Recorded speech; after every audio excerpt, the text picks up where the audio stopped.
Identity is the most fragile currency in Regency England, minted in the drawing rooms of the elite and stolen in the shadows of the slums.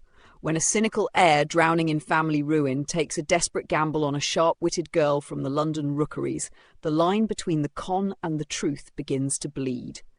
In a world where a single misstep means the gallows or social exile, two enemies must dance upon the edge of a blade, only to find that the deadliest secrets are the ones hidden within their own hearts.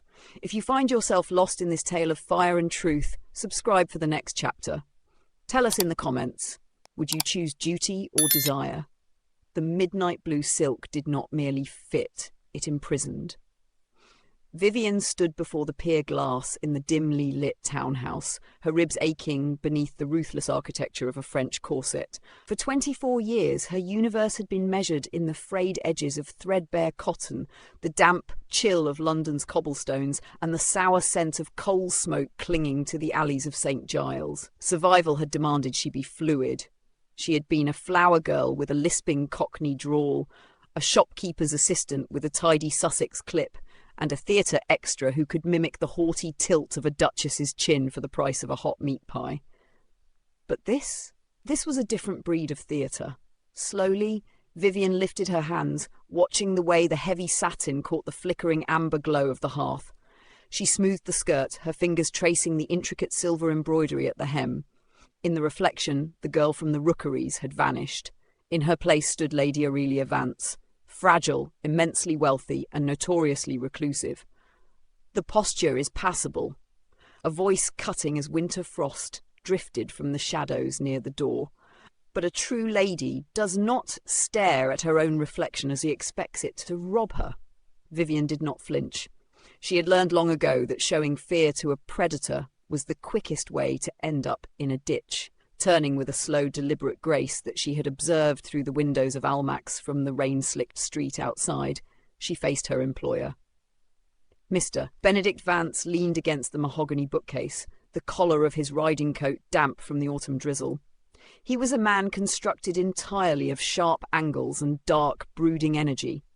His hair, black as a raven's wing, was carelessly windswept, and his eyes, a striking, cynical shade of slate grey, assessed her with an icy detachment that made Vivien's blood simmer.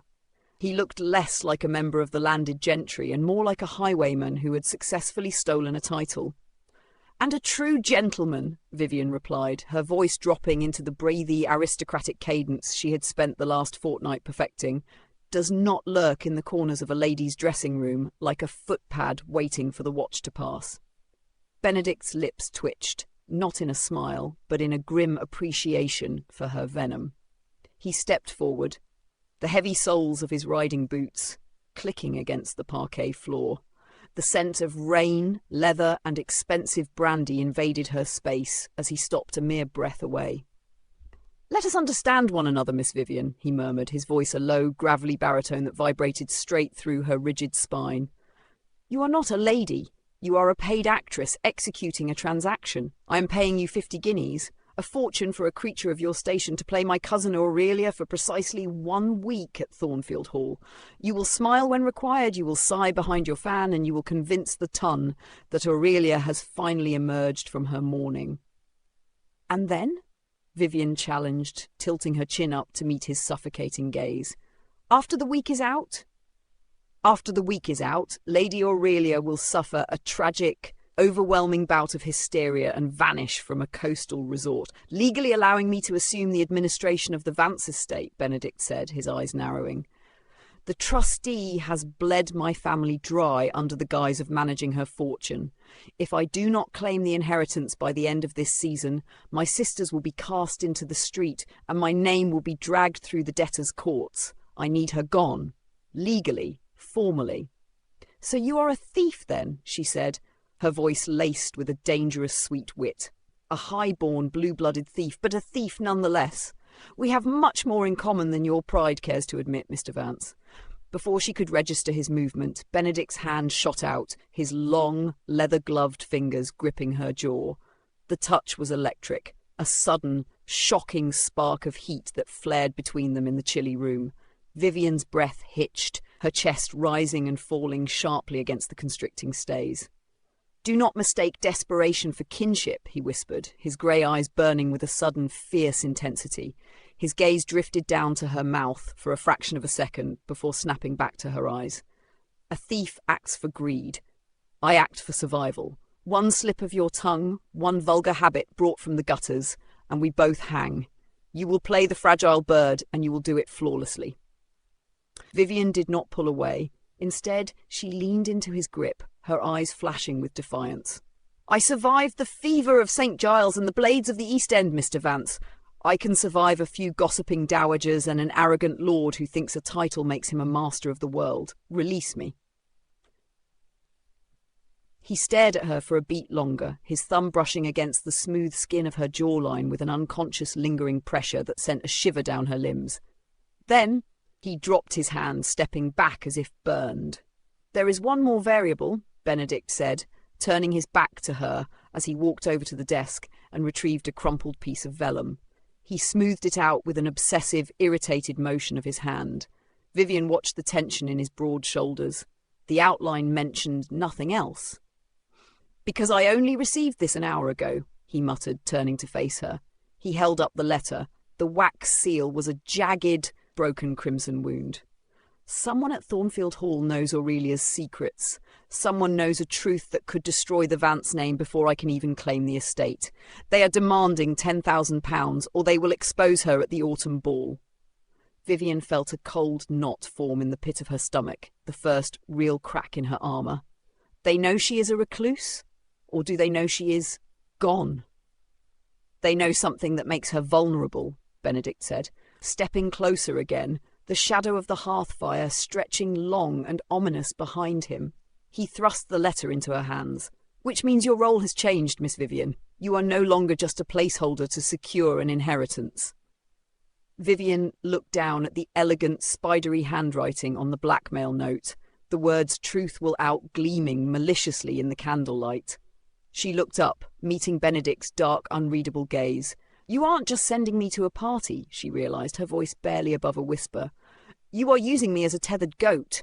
Exactly, Benedict murmured, his eyes locking onto hers with a terrifying, intimate intensity. You are the bait. Chapter 2, The Intimacy of Enemies. Thornfield Hall was an architectural monument to aristocratic arrogance, a sprawling mountain of grey stone that seemed to actively repel the suffocating mist of the Derbyshire countryside. Inside, however, it was a crucible of blinding light and oppressive heat. 1,000 wax candles dripped silently from crystal chandeliers, casting a deceptive, golden halo over the glittering assembly of the Tun. The air was thick with the cloying mingling of lavender water, expensive pomade, and the heavy, underlying scent of roasting meats from the kitchens below. To Vivien, it felt like entering a beautifully gilded cage filled with beautifully dressed wolves. You are gripping your fan as though it were a truncheon, Miss Vivien, Benedict's voice murmured near her ear, a low, velvet vibration that barely carried over the swelling crescendo of the string orchestra. They stood at the edge of the ballroom. Vivien forced her fingers to relax against the delicate mother-of-pearl ribs of the fan, her countenance smoothing into an expression of serene, aristocratic boredom. If I am gripping it tightly, Mr. Vance, it is only because I am contemplating using it to blind the next gentleman who stares at my chest instead of my eyes. A lady of quality does not acknowledge where a gentleman's gaze lands, Benedict countered, his dark head tilting down toward her, his slate-grey eyes scanning the crowd with practised vigilance. She merely pretends to be entirely unaware of her own anatomy. Then a lady of quality is a fool, she whispered back, the sharp edge of the London alleys slicing through her carefully practised upper-class drawl. Before Benedict could offer another cynical retort, the crowd parted and a figure approached that made the fine hairs on the back of Vivien's neck stand on end. It was Lord Stirling, the estate's primary trustee, a man whose shifting pale eyes and immaculate fastidious dress radiated a cold, bureaucratic malice. "Ah, Lady Aurelia," Stirling drawled, bowing with a stiffness that suggested he found the gesture entirely beneath him. He straightened, his gaze boring into Vivien with an intensity that made her corset feel suddenly twice as tight. "A miracle indeed to see you emerge from your self-imposed exile. I confess I believed the rumours that your health had failed completely. Vivien felt Benedict stiffen beside her, his entire body transitioning into a state of coiled, lethal tension. This was the test. The rumours of my demise were greatly exaggerated, Lord Stirling, Vivien said, her voice dropping into the fragile, breathless register they had rehearsed. But as Stirling smiled, a thin skeletal stretching of the lips, a flare of defensive anger sparked in her chest. Though I am well aware how thoroughly certain parties benefit from my absence, a flock of vultures always grows restless when the sheep refuses to die. A suffocating silence fell between them. Stirling's countenance darkened, his eyes narrowing to cruel slits. Propriety had been breached. A reclusive, timid heiress did not speak of vultures to her financial guardian.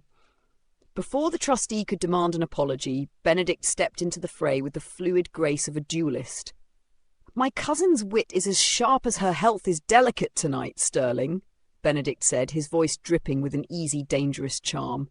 Without waiting for a response, he turned to Vivien, his dark eyes locking onto hers with a commanding brilliance. "The orchestra is striking up a waltz, Aurelia, and despite the scandal of it, I believe you promised this dance to me." Before Vivien could process the rescue, Benedict's hand slid firmly around her waist, his fingers hot and unyielding even through the heavy layers of her silk gown. He pulled her onto the crowded ballroom floor, sweeping her into the rhythmic, spinning vortex of the dance. The world blurred into a kaleidoscope of spinning silks and flickering candlelight, but Vivien could only focus on the terrifying reality of Benedict's proximity. He held her closer than propriety dictated, his large frame shielding her from the prying eyes of the court. Every point of contact screamed with an electric, forbidden heat, the broad expanse of his chest pressed against her shoulder, his thighs brushed against her skirts with every sweeping turn. "You bloody fool!" Benedict hissed, his breath hot and ragged against the sensitive skin of her neck as he guided her through a flawless turn. "Vultures? You might as well have handed him the noose yourself." "He was looking at me like I was a prize heifer he meant to slaughter," Vivien whispered back, her heart hammering against her ribs, though whether from the dance or his touch, she could no longer tell. "Forgive me if my street blood objects to being intimidated by a man who smells of ledger ink and damp parchment. Your blood needs to remember its place while we are in this room," he growled, his grip tightening on her waist, pulling her so flush against his chest that she could feel the steady, heavy thud of his heartbeat. For a breathless second, the cynicism in his eyes vanished, replaced by a raw, darkening hunger that paralyzed her tongue. "You move beautifully," he muttered, almost against his will, his gaze dropping to her parted lips. "Where did a girl from St. Giles learn to waltz like a queen?" "I watched the shadows on the curtains of the great houses," she breathed, her hand tightening on his broad shoulder, her fingers sinking into the expensive wool of his coat, "and I dreamed of the day I could look down on them." "Be careful what you wish for, Vivien," he whispered, his voice a low, gravely caress as the music began to slow. "The view from the top is entirely hollow." The final notes of the waltz decayed into the air. Benedict did not immediately release her. His hand lingered on her waist for a fraction of a beat too long, his thumb stroking the curve of her hip through the satin before he remembered himself and stepped back, his icy mask snapping firmly back into place. An hour later, behind the heavy mahogany doors of Benedict's private study, the fragile truce erupted. Vivien tore the heavy diamond tiara from her hair, tossing it onto the leather sofa with a muttered curse as she began to pace the room. The fire in the hearth crackled with a vicious energy, throwing long, dancing shadows across the floorboards. "We cannot do this," Vivien said, turning to face him, her chest heaving. "The way you look at me out there, the way you touch me, it is not the actions of a cousin protecting a ward. People are looking, Benedict. They are whispering." Benedict stood by the drinks cabinet, pouring 2 fingers of amber brandy into a crystal glass with a hand that was not entirely steady. He didn't look at her. "Let them whisper. A hint of improper affection between us, distracting the ton, is far better than them discovering that the girl wearing the Vance diamonds was sleeping in a garret 2 weeks ago." "Is that all it is to you?" Vivien demanded, crossing the distance between them, her bare shoulders gleaming in the firelight. A distraction? A tactical maneuver? Benedict slammed the glass down on the table, the liquor sloshing over the silver rim. He turned on her, his grey eyes flashing with a sudden violent passion that knocked the breath from her lungs. In 2 swift strides he closed the gap, trapping her between his imposing body and the edge of the heavy oak desk. "What do you want me to say, Vivien?" he demanded, his voice raw, the polished veneer of the gentleman completely shattered. He was so close she could feel the heat radiating from his skin, could smell the intoxicating mix of brandy and sandalwood. "Do you want me to admit that when I hold you on that floor, I forget the estate? I forget the blackmail? I forget that you are a con artist and I am a desperate man?" Vivien stared up at him, her lips parting, the sharp wit that had always been her shield failing her entirely. The tension between them was a physical weight, thick and suffocating, pulling them toward a precipice she knew would destroy them both. "I despise how easily you read me," she whispered, her voice trembling, "and I despise how perfectly I fit in your arms." "Then we are equally cursed," Benedict murmured, his gaze dropping to her mouth with a fierce, desperate longing. Slowly, with agonizing deliberation, he raised his hand, his knuckles brushing over the high curve of her cheekbone, leaving a trail of fire in their wake. "Because every time you open that sharp mouth of yours to defy me, all I can think about is how thoroughly I want to kiss the words right out of your throat." Vivien's breath caught, her hand rising to rest against his chest, feeling the wild, erratic rhythm of his heart matching her own. For a single, suspended moment, the masquerade faded, leaving only 2 predators caught in their own trap. Chapter 3: The Trap and the Midnight Flight. The velvet reticule dangling from Vivien's wrist felt suddenly as heavy as a lead weight. It was during the supper hour, amidst the clatter of silver against porcelain and the high-pitched laughter of champagne-soaked debutantes, that she felt the unfamiliar crinkle of parchment inside the silk pouch. Slipping away to the quiet, shadow-drenched sanctuary of the portrait gallery, she pulled it out. The note was brief, written in a jagged, hurried hand that looked like the scratching of a dying crow. The gutter bird sings beautifully in a stolen cage, but feathers are easily plucked. "Tomorrow the magistrate hears of the phantom in the Vance diamonds. Newgate has a cell waiting, girl." A cold, hollow ache bloomed in the centre of her chest. Her breath caught in her throat, the French corset suddenly tightening until she felt faint. It was over. "The game was up. A fascinating exhibit, is it not?" Vivien spun around, her satin skirts hissing against the floorboards. Lord Stirling stepped out from the gloom of a portrait of the 3rd Earl of Vance. His pale eyes gleamed with a predatory satisfaction, his thin lips curved into a triumphant sneer.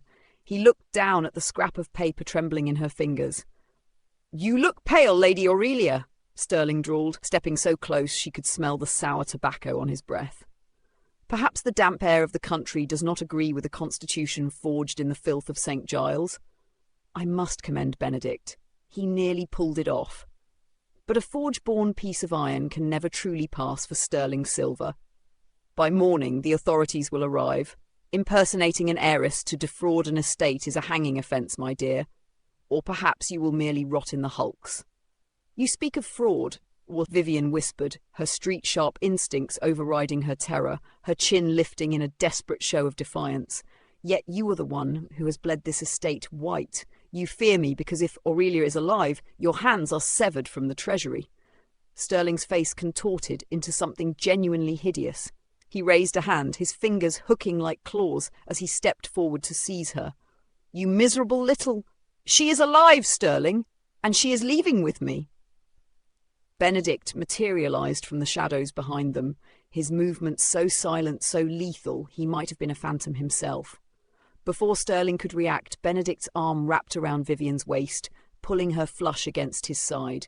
His face was a mask of cold, unadulterated fury, a dark vein throbbing violently at his temple. "Vance, you cannot hide this whore from the law," Stirling hissed, glancing toward the ballroom doors. "I am not hiding her," Benedict replied, his voice a low, terrifying growl that resonated through Vivien's ribs. "I am marrying her." Before Vivien could gasp, Benedict gripped her arm and hauled her down the back gallery toward the side exit of the manor. "What are you doing?" she gasped, her satin shoes skittering across the stone floor as they burst into the freezing night air. Rain was beginning to fall, a sharp, icy sting against her bare shoulders. "Saving your neck and mine?" Benedict barked, throwing open the door of a waiting, nondescript closed carriage. He practically lifted her inside, vaulting in after her and slamming the door shut. He banged his fist against the roof. "Drive! Code man, drive!" With a violent jerk, the carriage surged forward, the horses galloping blindly into the black, rain-slicked night. Behind them, the lights of Thornfield Hall faded into the mist, leaving a scandal that would undoubtedly set the ton ablaze by sunrise. An elopement. Vivien breathed, the realization washing over her as she tumbled against the leather cushions. "You have staged a midnight elopement. It is the only card we had left to play," Benedict said, his breathing ragged in the darkness of the carriage. He was staring out the window, his jaw clenched so tightly it looked as though it might crack. "If we flee as lovers, it explains Aurelia's sudden, scandalous disappearance. It buys us time to find the blackmailer before Sterling can bring the magistrate. To the world, we are a passionate, ruined pair fleeing for the border. They will look for a runaway heiress, not a fraud." The journey was a blur of claustrophobic terror and suffocating heat. The scent of wet wool from Benedict's coat mingled with the lavender water on Vivien's skin. For hours, the carriage jolted and rocked through the tempest, until finally it ground to a halt before a dark, brooding structure hidden deep within a forest of skeletal oaks. The hunting lodge was a Spartan, forgotten place. The keeper had been dismissed days prior, leaving the small stone building empty and freezing.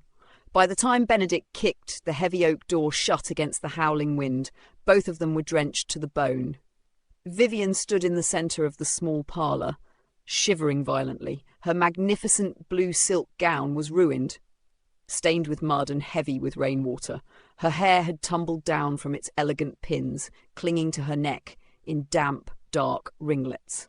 Benedict knelt by the stone hearth, his long fingers working with an obsessive, desperate speed to kindle a fire.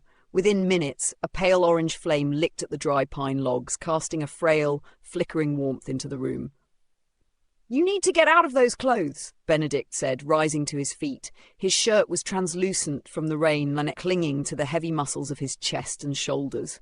His dark hair was plastered to his forehead, making his slate-grey eyes look fiercely bright. "You will catch an inflammation of the lungs." "And wear what?" Vivien asked, her teeth chattering so hard the words were barely intelligible. "I have nothing but a dead girl's finery."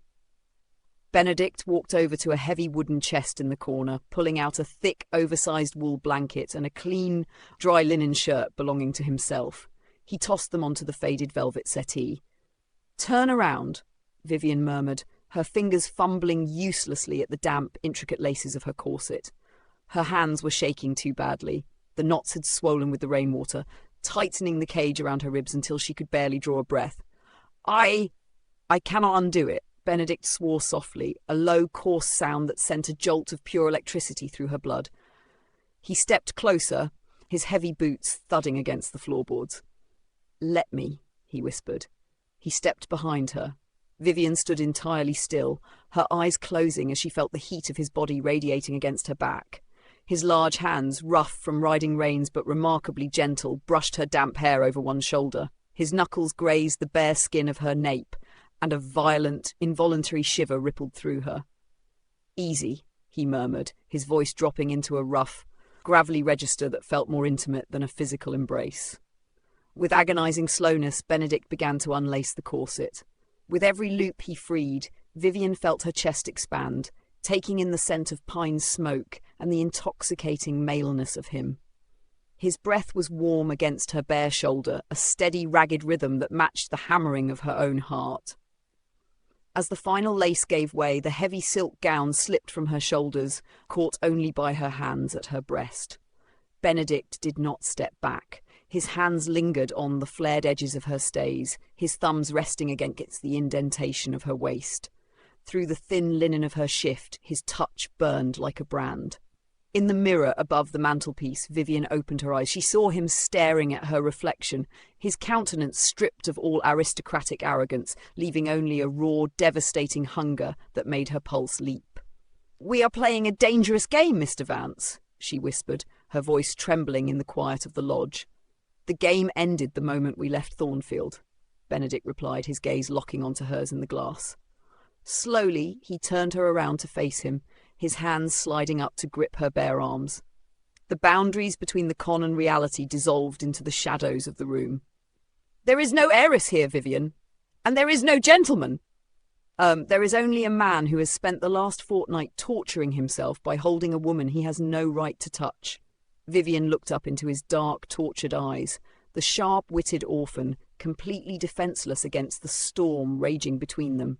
"Then touch me," she breathed. Chapter 4. The Twist. The Dead Girl's Diary.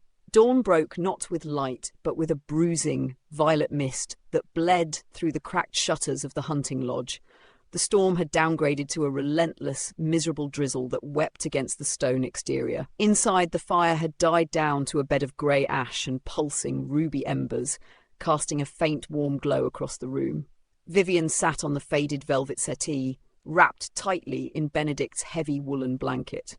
Beneath it, she wore his linen shirt, the fabric oversized and smelling intoxicatingly of sandalwood, rain, and the fierce, desperate heat of the man who had held her until the small hours of the morning. He was gone now. He had left before the first pale sliver of dawn to scout the perimeter, ensuring Stirling's lackeys had not tracked their carriage through the muddy Derbyshire roads. Restlessness, sharp and uneasy, clawed at Vivien's chest. The memory of Benedict's touch, the rough velvet of his voice, the agonizing tenderness with which he had unlaced her gilded cage, hung heavy in the quiet room. It was too real. The lines they had drawn between the con and the truth had not just blurred, they had been utterly incinerated. To distract her hammering heart, she stood, her bare feet pressing against the cold, uneven oak floorboards. She began to pace the narrow confines of the lodge. It was a masculine, forgotten space, choked with the dust of neglected years. As she stepped near the heavy writing desk in the corner, her toe caught on a splintered edge. She frowned, kneeling down. The floorboard beneath the desk was unaligned with the others. It didn't groan when she pressed it. It shifted, entirely loose. Curiosity, a survival instinct honed in the rookeries where hidden floorboards usually meant stolen coin or concealed knives, took hold. Vivien reached down, her fingernails digging into the groove, and pried the heavy oak plank upward. There was no gold beneath, only a small parcel wrapped tightly in rotting, oil-stained silk. With trembling fingers, Vivien pulled it free and sat back on her heels. She unwrapped the silk, revealing a small, dark green leather notebook.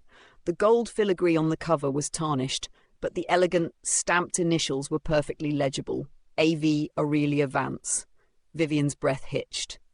She opened the book. The pages were crisp, filled with a delicate sloping handwriting that Vivien had spent hours practicing from old correspondence.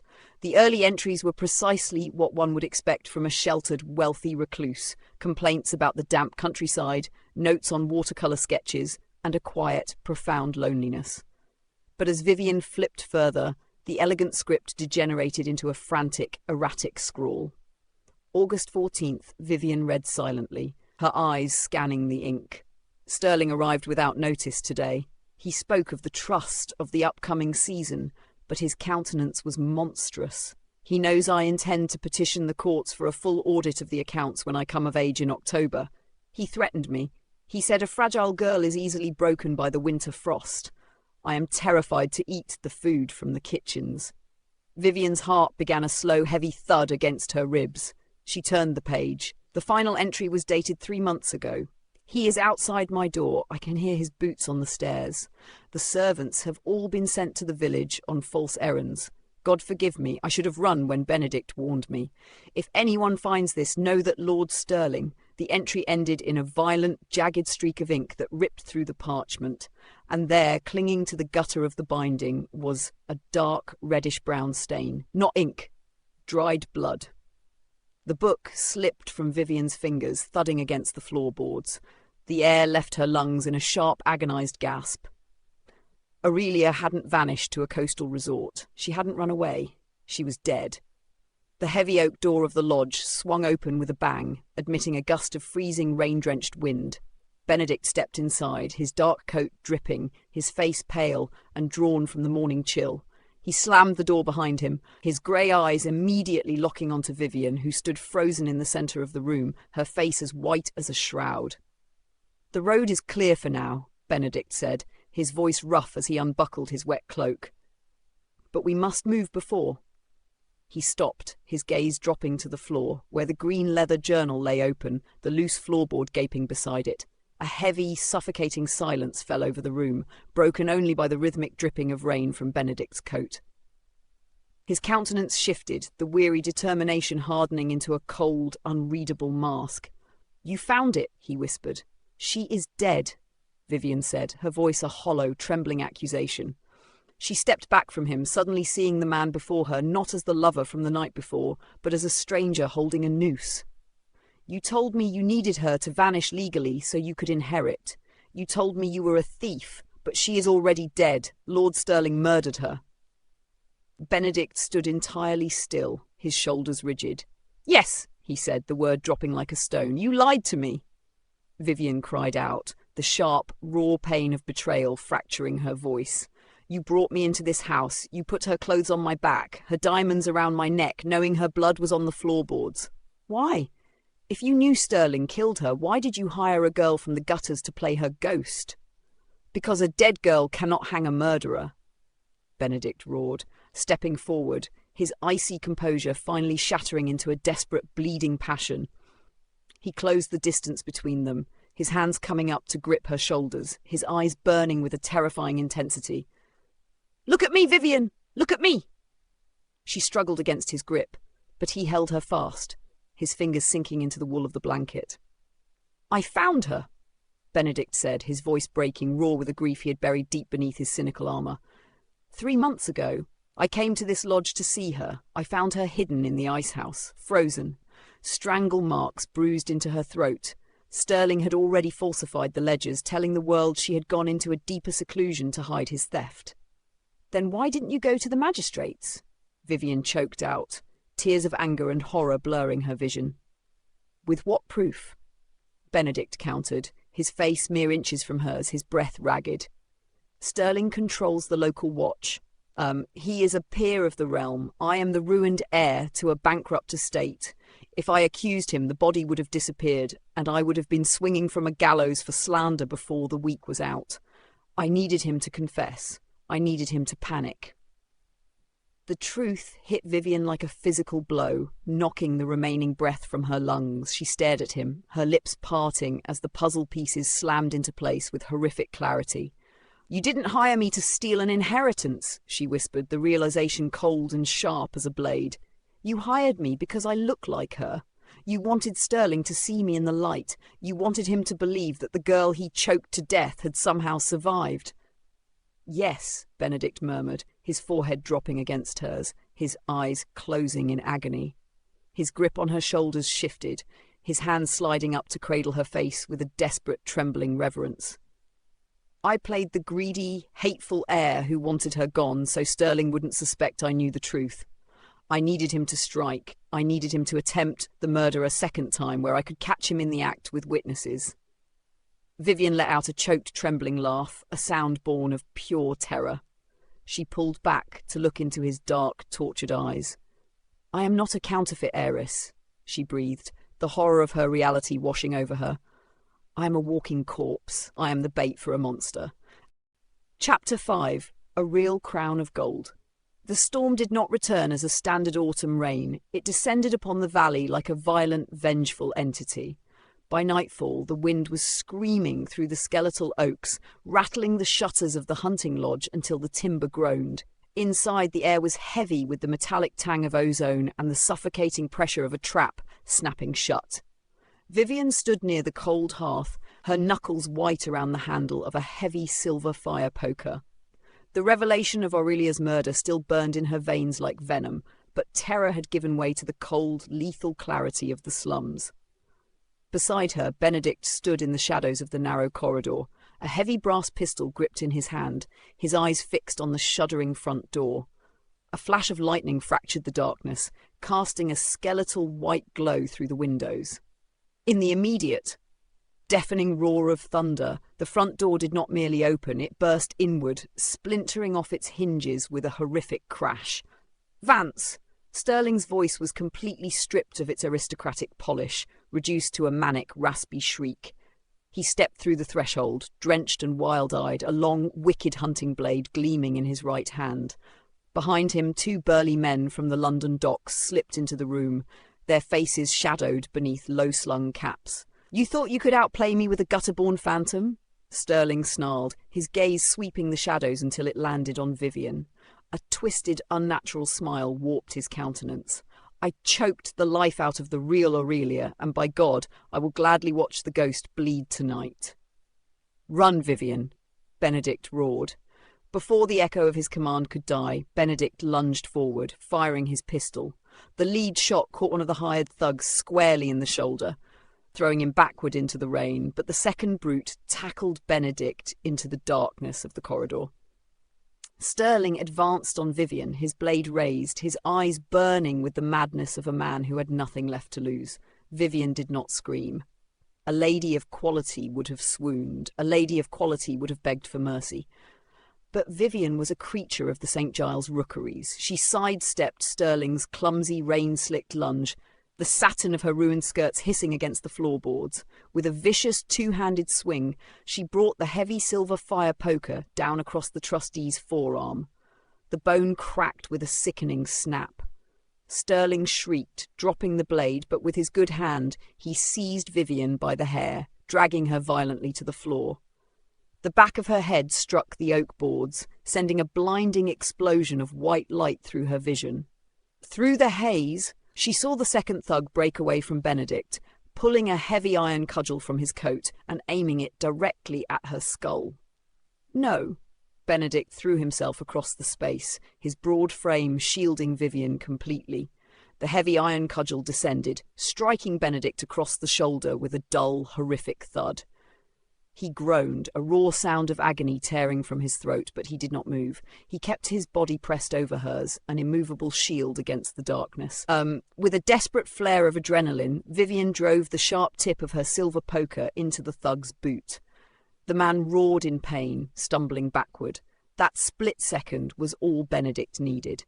Ignoring his shattered shoulder, he lunged upward, driving his fist into the thug's jaw with a feral, unbridled fury that knocked the man unconscious before he hit the floor. Outside, the shrill, frantic blast of a magistrate's whistle pierced the howling wind.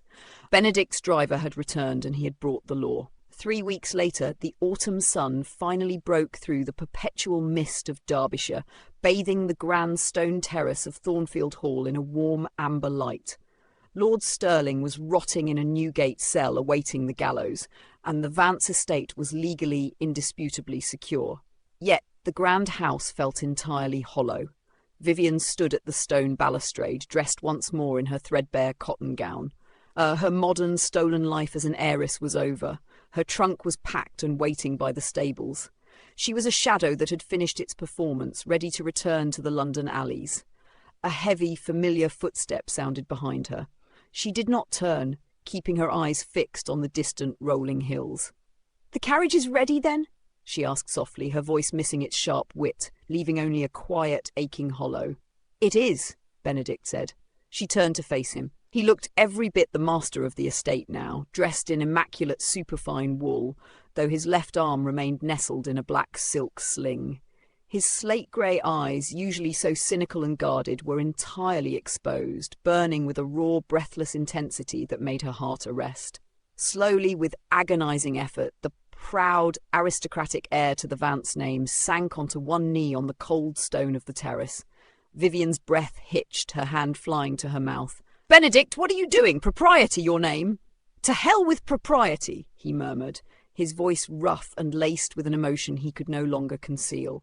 He reached into his coat pocket with his free hand, pulling out a small velvet box. When he opened it, there were no sparkling diamonds, no family heirlooms belonging to the dead. Inside rested a simple, unadorned, plain gold band.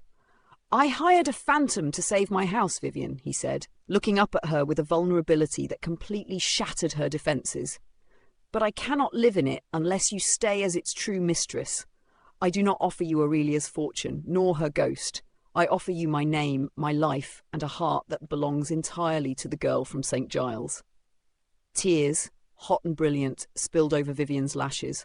She stepped forward, her bare hands reaching down to clasp his, pulling him up from the stone. She looked at the plain gold ring, then into the eyes of the man who had bled for her. "The phantom is dead, Benedict," she whispered, a radiant, triumphant smile breaking across her countenance as she slipped her hand into his. "But I think I should like to see what becomes of the woman." As the golden autumn sun sank beneath the horizon, casting long coupled shadows across the ancient stone of Thornfield Hall, Vivien realised that the greatest deception they had ever executed was believing they could ever walk away from one another. She had stepped out of the dead girl's shadow, leaving the counterfeit heiress behind in the dark, to claim a life and a love, entirely, breathtakingly her own. If this final chapter held you captive in the storm, please subscribe so you never miss our next journey into passion and history. Leave a comment below. Did Vivien and Benedict's fierce devotion steal your heart away?